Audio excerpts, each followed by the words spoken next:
guys, how are you doing? It is my hope that you are well. I'm fine, and I thank God for this other opportunity that He has given me once again to be on the Vima Show. For those who are new, this is the Vima Show where we deal with love issues, relationship tips, marriage, inspiring stories. We also do mental health, and we also do every wellness, and we inspire. We have also started doing some inspiring topics, and because we just want you to live well, we just want you to have a good life. We don't want you to be stressed by anything, because our life can be challenging most of the time, and when you don't have hope, it is very easy for you to lose hope. And that's why I'm here as your host. I'm Joy, and I'm so much happy and excited every time when you watch my videos, when you comment, when you share, when you like, and even when you subscribe. Because remember, I told you at the beginning of when I came back on YouTube, I told you that it is my hope that you are going to grow together. And so thank you so much for those who are still subscribing to my channel. It means a lot. It keeps on motivating me to bring new content every time. And let me start by apologizing for the previous, I think, 2 videos. Most of the viewers have been telling me that there is an issue with sound, and I've been away just to deal with it, and I'm hoping that now everything is working out well by the grace of God. So thank you so much for always understanding me. Sometimes there can be some technical issues. Yes, but I'm so happy because you people always understand me and always bear with the situation. And so today I'm back once again. Remember, it's almost the end of the year 2024, and I'm just thinking. I've been thinking of the things that I need to tackle, and I've prepared a lot of things for you, dear ones. And by the end of this year, we are going to have a lot of content before it ends. But then there's something about most of you have been telling me it's like I'm not touching on the marriage issues a lot, and they have been popping some question here and here. Like there's one of the question about some relationship problems that you would like me to handle, because every time, remember, I always ask you, what do you want us to bring next on the show? And some of you have really DM'd me and told me to handle some relationship problems. Yes, some marriage. When I talk about relationship, it also means a marriage. Remember that, because when you're in marriage, that is a relationship. And so they have requested me to deal with the relationship problems, because remember, it's not easy for that marriage to work. It's not easy for that relationship to work. There are some challenges that come with it. By the way, there are so many challenges, and so today I focused on one, and that is what I want us to talk about. Let me just dive into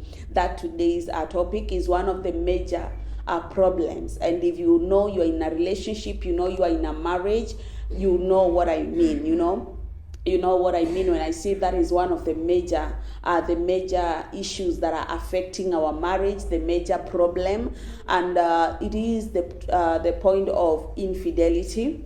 I don't know whether you've come across the idea, or rather this topic of infidelity. I don't know whether you've researched about it. I don't know whether you've had someone talk about it. But today I want to bring just an idea, of what I have been thinking about, because most of the people who are requesting for this topic, they touched on that. And infidelity, let me tell you something. It is one of the main things that kill a marriage. They kill a relationship. And I've given it because I just want to major on it today in this episode. It can kill a marriage, it can kill a relationship. Why do I say that? Because infidelity, it is an act of being disloyal to your partner. It is not just about being sexually intimate with another person whom you are not married to.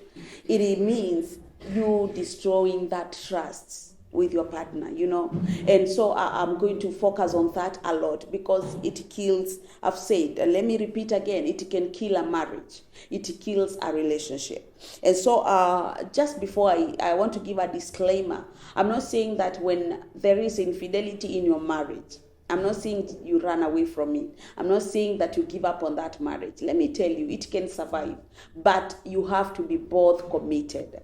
Mostly the person who, the partner was unfaithful, they have to show commitment of change, And someone is asking, how do I know that there is infidelity in my marriage? How can I know that there is infidelity in my relationship? And that is where I'm going to start with. It doesn't have to mean that you see, maybe you find your partner cheating on you. That is maybe in the activity itself. It doesn't mean that. It can mean that, yes, but it's not only that. There are so many things that can show that there is infidelity, and that is what I want to open your eyes to see. And so the first one that I have, it is when you find that your partner is sending some erotic or sexual text to someone else. Yes, that is one of the main things.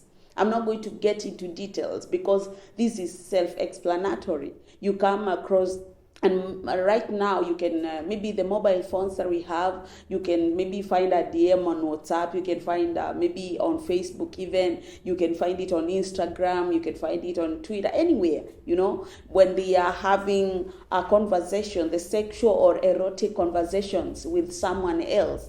Of course, that shows that that person is not faithful to you. It means that there is infidelity in that relationship or in that marriage. So whenever you see that, that should be a red flag, and it should make you know that there's something wrong with that. There's something wrong that is happening. And so, because as I talk about this, I'm going to give you, how do you tackle it? How do you deal with it? So right now, I'm starting to by making you see the things, the red flags that show that there is infidelity in that marriage. Okay, and so when you see that there's that certain conversation of maybe the person, your partner, has received some erotic text or even conversation from another person, it means that they are not faithful to you, or even someone sending them.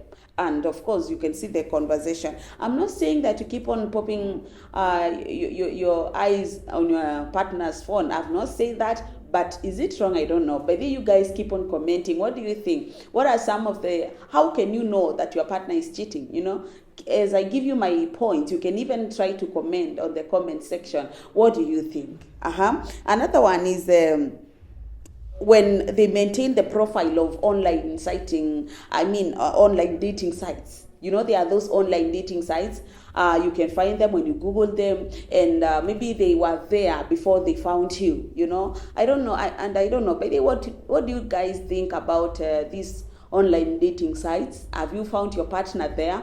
And it's not wrong. It's not wrong. I don't know. There are so many ways God makes you find your one. So if maybe you go there and you find your partner there, you find your spouse there, well and good. But after you found them, I expect you to delete the app. I don't expect you to be there still. It's like you're still looking for the one, and yet you have someone else in your house. So when you keep seeing them, maybe trying to check on people on the online site, dating site, and they are still there, they are not maybe deleting the app, they are not uninstalling the app, it means there's something that you need to watch out for. Another one is sending nude pictures to someone, and that's of course a major. You don't expect your partner to be sending some nude photos to someone else, or vice versa, because that shows these people are in constant communication, and it means there's something wrong. That is a red flag. And partners, and it's not a must to be a man cheating. It can even be a woman. I'm not going to be biased here. So vice versa, when you see that happening, it means there's something wrong and something needs to be done in that marriage. And then another one is engaging in routine of flirtation, from the word flirt. Flirt is of course showing interest in another person, that they are interested in them. They are trying maybe to send some. It is not even a master communication of verbally. It can be a text. They are flirting with someone. It can be even when they meet when they come across a person, maybe you try to flirt. How do you flirt? By commenting. You can compliment another person, yet you are with your partner. You can try to tell them, you know, you look this, you are this, you are this, and those things you don't even tell your partner. Guys, please keep on appreciating your partners and telling them that, you know, you look good, you're this. Yes, keep on appreciating what your partner is doing. Keep on appreciating what they are doing every time. If sorry for that, if they dress well, try to compliment them, you know. Try to tell them that they are doing good. Try to tell them when they do something, when they serve you. It might be even in the house. When your wife serves you, can you keep on telling them that, you know, you look good, you have done this well, I like the way you prepare my meals, I like the way you do this, you know. If maybe it's your husband, they have dressed well, keep on telling them, you know, you look good, you are handsome, I like maybe this suit looks good on you, this trouser looks good on you. You know, keep on complimenting one another. So when you see your partner trying to say those things to someone else, it means there's something wrong, you know. It means it is raining on your side. And so you need to watch whether you have a good roof on you. Another one, it's imagining someone else during sexual. I'm talking now to the married, of course. So when you are in that, you know, no one can get into your mind, you know. And today I'm tackling this. It is a hot topic, guys. So I'm hoping that you bear with me, because I've thought about it and I've said that there are so many people who are running away from the real thing that is killing our marriages in this era. The main things that are killing our relationships in this era. And this is the main one, yes? So just allow me to deal with it. So when you are in that situation, you are being intimate sexually with your wife or your husband, and then, I don't know, you know, the partner will not know whether you are thinking about it, but you know yourself. I just want you to reflect. As we end this year, reflect on yourself. Have you been that good partner, by the way? Have you been that good partner to your spouse? And maybe you are thinking during that act, you are thinking about someone else. That is flirting, you know. That is being unfaithful to your partner, because let me tell you, it might kill that marriage. It will kill that marriage, because you are not honest with yourself. And I know that touches a point of pornography and all that. Most of you will start asking me, Kwani, is it wrong? Is it wrong to watch pornography? I'm married, we watch it with my partner. Is it wrong? Guys, what do you think? By the comment on the comment section. And does it affect? That is a big topic. I'm going to deal with it one of these days, by the way. It is a very major topic. Someone the other day just asked me, like, is it wrong? What is it wrong for me to watch pornography and I'm watching it with my partner? And does it affect my marriage? That is a question. And what you can give us ideas, by the way, guys, give us ideas on the comment section. What do you think about pornography and marriage? Does it ruin the marriages? Is it ruining our marriages today? Or is it trying to, you know, people say that, you know, I'm trying to look for new ways of, you know, of what? Really? Okay, let me not touch on that today, because today we are dealing with infidelity. And so when you keep on imagining things when you are with your partner, that is going to kill your marriage, and that is going to affect the bond that you have between you and your partner. And then another thing is hanging out with your ex-partner. Yes, I know almost everyone has an ex. And then you keep on chatting with them, flattering with them. You have your partner there. Do you know what that means, by the way, guys? It means that your partner is not even worthy enough. They are not enough for you. You are still thinking of your ex. Can you appreciate the person that you have right now? You already called quit with that person. So I don't expect any communication. Others will say that, you know, we are just friends. But how many times you will go past the friendship? If you are not having those boundaries with you, let me tell you, you'll find yourself falling back to the pit that you are in. So it is very easy for you to fall back. And the only way to prevent that from happening, it is by you quitting everything. You know, if you quit with them, can you stick to your current partner? Stick to your current spouse. Yes, because that will ruin your relationship. And even let me tell you, that ex of yours is going to see that your partner is not enough. And now they are going to take advantage of that. And they are going to ruin your marriage. Because no ex wants you to be happy. Let me tell you, no ex wants you to be happy wherever you are right now. I don't know. Guys, you can comment on the comment section. Is there any ex who wants? Very few. I believe very few, and just by the grace of God. And then someone is asking, maybe you are there asking of what are the factors? What are some of the things that lead to infidelity in marriage? What can I not do in that marriage that can make my partner to cheat on me, that can make my partner not to be faithful to me? And so there are so many things, but I'm just going to touch on a few because I don't want the video to be that much long. And the first one is lack of communication. As you know, on the Vima show, we always say that communication is everything in a marriage, in a relationship. Communication carries the day, by the way. Because if you don't communicate with your partner, what happens? You are going to look for someone else to pour out your heart to. So why don't you communicate with your partner? Why don't you share your emotional stress with your partner? Why don't you communicate in an emotional way, in an intimate way with your partner? Because if you don't do that, a co-worker somewhere is going to be that person. You are going to create emotional bonds with another person.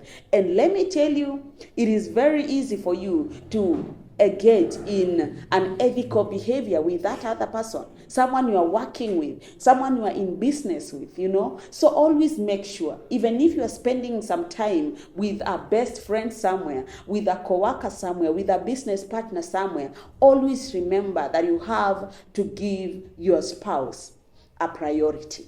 If there's something that is disturbing you, I'm expecting that your partner is the first person to know. Yes, if there is an issue with maybe something that is stressing you in your field, in your business, I expect your partner to be the first person to know. But when you rush to that that best friend of the opposite sex and share, what is happening? You are creating an emotional bond, and that is going to make you to be unfaithful to your partner. Utajipata tu that you've messed around, and that is something that you could have avoided. And so I'm already giving you the things that you can even do.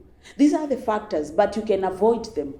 And then you make your marriage survive and flourish. Another thing is addiction. Some people are addicted to drugs, others are addicted to sex. There are so many things, there are so many forms of addiction. And then you find maybe you're in a club and you start flirting with someone else, and your partner is not there. What will happen? You don't have, when you are drunk, there's no self-control there.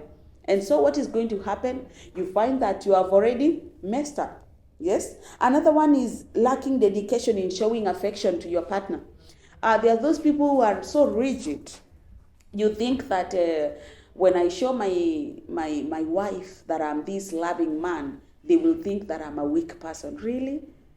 When I try to be romantic to this man, they will think that it's like I'm okay, like a what? I'm always flirting with people, No, remember, this is your responsibility. It is okay to flirt with your person. It is okay to keep on showing affection to your person. It is love. Okay, the other day I talked about the love languages, and I remember they touch on these.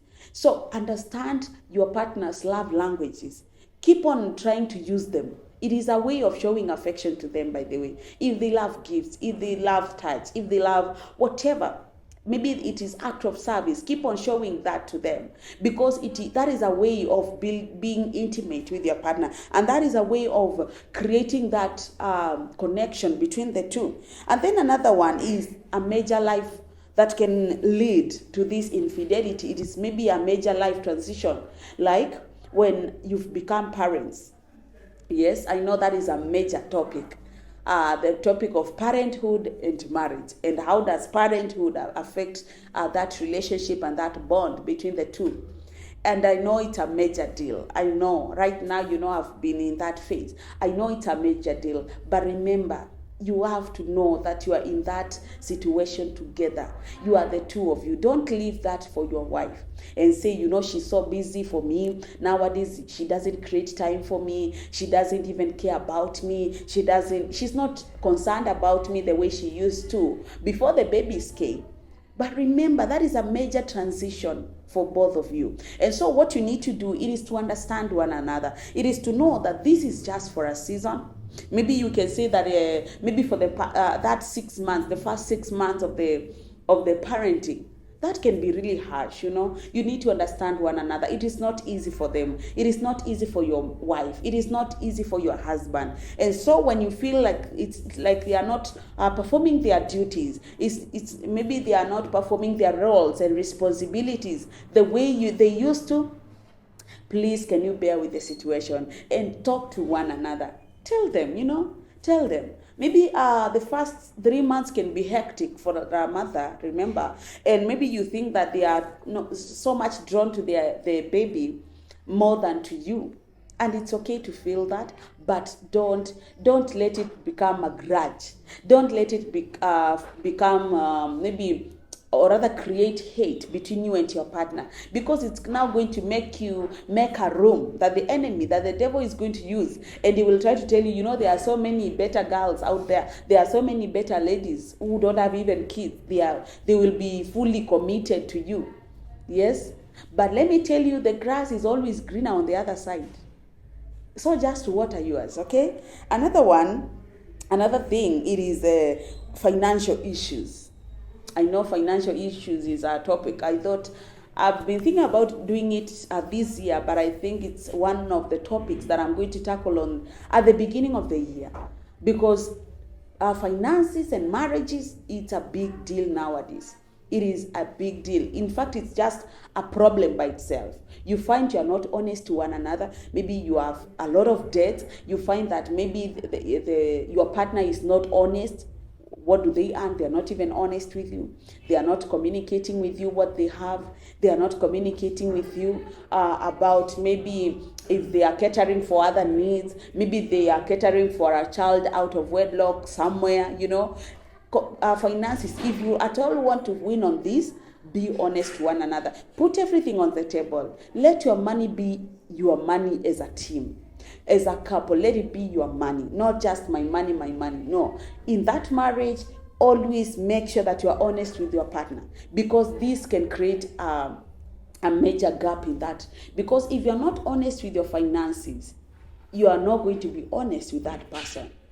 If you don't even tell them what you earn, you don't tell them what your business earns, or rather what you get from your business, let me tell you, it's going to affect your relationship. And I always say, even when you see that relationship is working towards marriage, always be honest. Start being honest by that.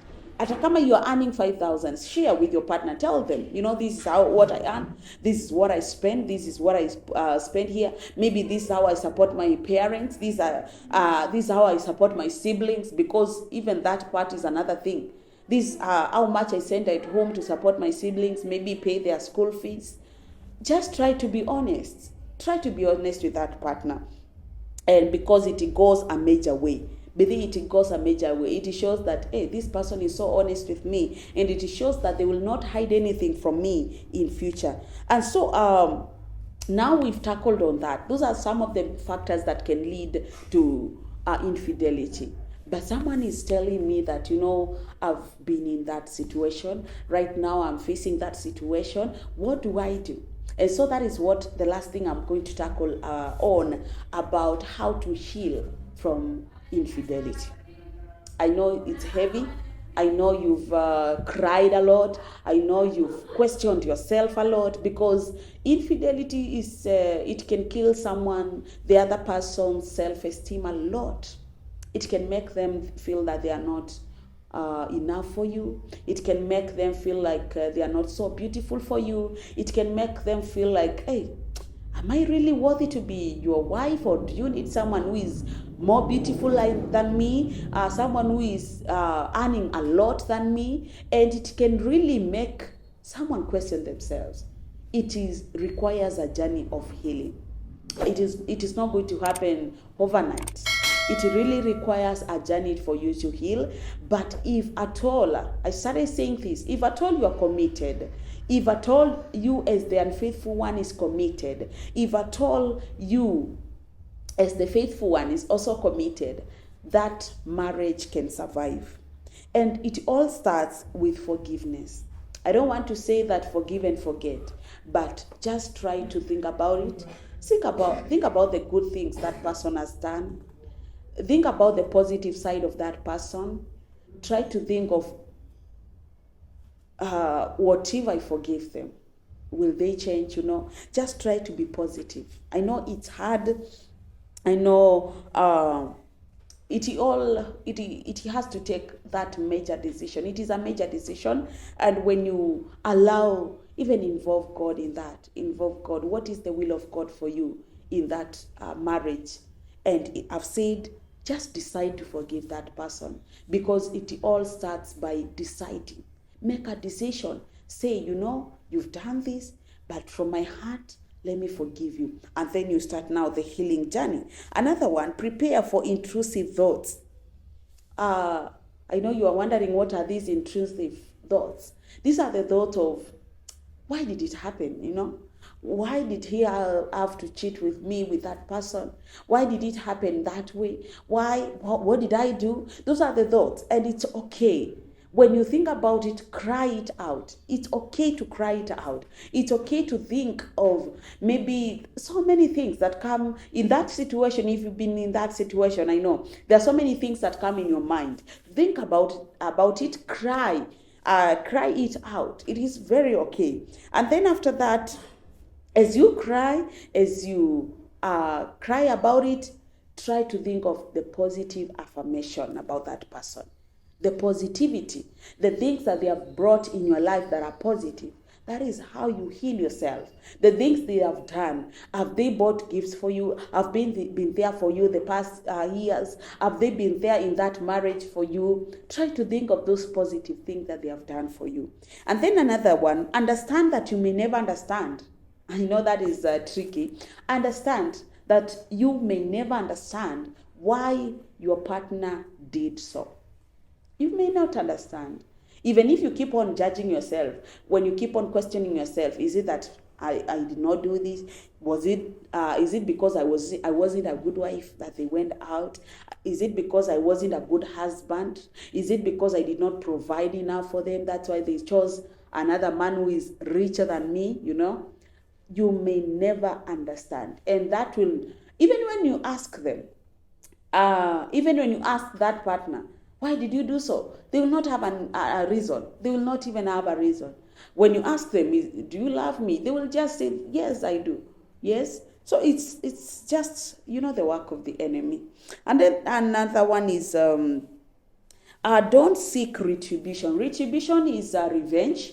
Don't seek revenge. I know most of the people will say that you did this, I'm going to do this another way, You're going to realize that you're not the only one who can have infidelity in this marriage. I'm going to revenge. No.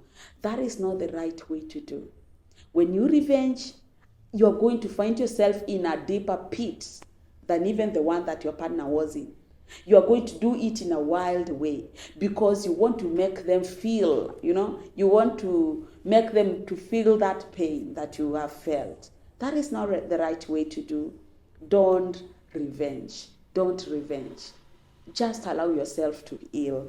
And then another one is, as a couple, work towards rebuilding your relationship. Just work towards rebuilding your relationship. You can try to do the things that you as a couple were doing while the love was hot, Try to do them. If it's maybe going for a vacation, if it's maybe going for some dinner dates, if it's just whatever you used to do while you are dating, go back to those moments.